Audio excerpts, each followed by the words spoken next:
দেখুন, আমাদের হরিপুর গ্রামে আজকে শীতলা মায়ের পুজো।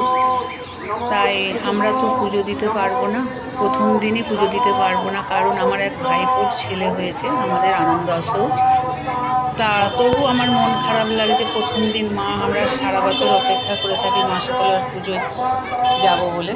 তা প্রথম আমি তাও থাকতে পারলাম না বাড়িতে। গান টান শিখে উঠেই আমি মায়ের কাছে ছুটলাম একটু প্রণাম সারতে।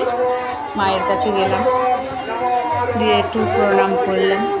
আমার মেয়েকে নিয়েই আমি গিয়েছিলাম। মা শীতলা সবাইয়ের মঙ্গল করুক।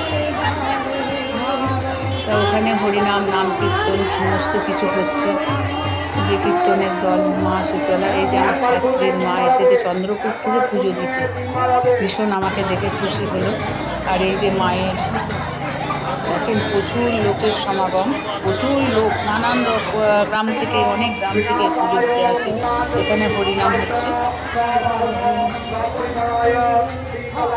এই যে সবাই দাঁড়িয়ে আছে, তারপর অঞ্জলি হচ্ছে, প্রণাম করছে সবাই অনেক দূর দূর